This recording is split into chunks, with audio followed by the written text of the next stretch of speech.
नमस्कार किसान भाइयों, डिजिटल किसान पर आप लोगों का स्वागत है। किसान भाइयों, यदि कोई भी कीट हो, किसी भी फसल में अटैक होता है, तो यदि कीटों की शुरुआती अवस्था में ही यदि हम उसे जान लेते हैं, पहचान लेते हैं, तो इस समय हमें कम कीमत वाला सस्ता दवाई को कम डोज के साथ भी यदि स्प्रे कर लेते हैं, तो वह जो कीट है वह शुरुआती अवस्था में ही नियंत्रण हो जाता है। और इससे जो हमारे दवाई का खर्च है इसमें भी बचत होती है, और साथ ही साथ जो हमारा फसल है इसको कीट जो है किसी भी तरीके से नुकसान नहीं पहुंच पाते हैं। तो आज की इस वीडियो में हम धान के फसल में तना छेदक को शुरुआती अवस्था में किस तरीके से पहचानेंगे, किस तरीके से जानेंगे कि हमारे धान के फसल में तना छेदक का अटैक हो चुका है। आज की इस वीडियो में हम पूरा जानकारी बताने वाले हैं, इसलिए पूरा जानकारी के लिए वीडियो को अंत तक जरूर देखें, क्योंकि यदि इस चीज को आप जान जाएंगे तो जो आपकी फसल है इसमें जितने भी दवाई का खर्च आता है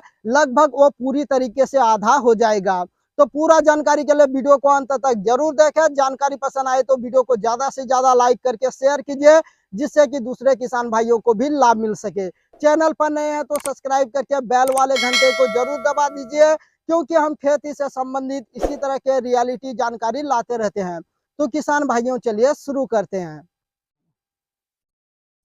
किसान भाइयों, यदि हम धान के फसल में तना छेदक को शुरुआती अवस्था में ही जान लेते हैं, पहचान लेते हैं कि हमारे फसल पर तना छेदक का अटैक हो चुका है, तो इससे हम उसे कम कीमत वाले सस्ते दवाई से भी नियंत्रण कर सकते हैं। तो किसान भाइयों, हम किस तरीके से जानेंगे कि हमारे धान के फसल पर तना छेदक का जो शुरुआती अवस्था है इसका अटैक हो चुका है। तो किसान भाइयों, जब भी आपके धान के फसल में जो गोब वाली सुंडी होती है, जिसे सफेद तितली भी कहते हैं, जो कि मटमैला सफेद रंग की होती है, और यह तितली जब आपके फसल पर कहीं कहीं दिखना चालू हो जाए, ये देख सकते हैं, यह जो मेरा फसल है इसे रोपाई किए हुए आज लगभग 15 से 20 दिन की हो चुकी है, और इसमें मैं खाद की पहली डोज अभी लगभग 2 दिन पहले ही डाला हूँ, और इसमें जो सफेद तितली है यह नजर में आ गया है। तो किसान भाइयों, जब भी आपके धान के फसल पर जो गोब वाली सुंडी है, सफेद तितली है, यह दिखाई दे, तो आपको पत्तियों को अच्छी तरीके से चेक करना चाहिए।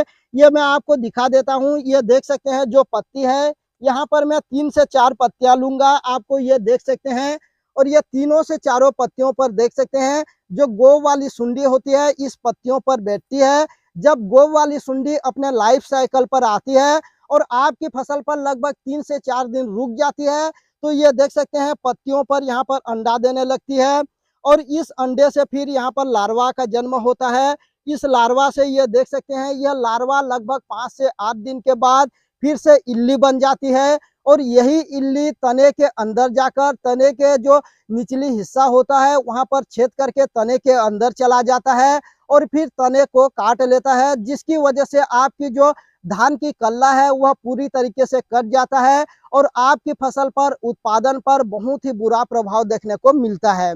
किसान भाइयों, जो गोब वाला सुंडी होती है वह जब आपके फसल पर दिखाई दे तो आप समझ जाइए कि आपके धान के फसल में तना छेदक की शुरुआती अवस्था हो चुकी है। यदि आप जब गोब वाली सुंडी को देखते हैं तो 1 ही 2 दिन के अंदर आप स्प्रे कर देंगे, तो जो वो सुंडी है वो खत्म हो जाएगी, अंडा नहीं दे पाएगी। यदि आपके फसल पर ये 4 से 5 दिन तक रुक जाती है तो लगभग 100 से 200 अंडे देती है, ये देख सकते हैं। और इस अंडे से फिर लार्वा निकलती है, और यही लार्वा जमीन के नीचे चलकर जो तने होती है तने के अंदर यह चला जाता है और तने को काट लेता है।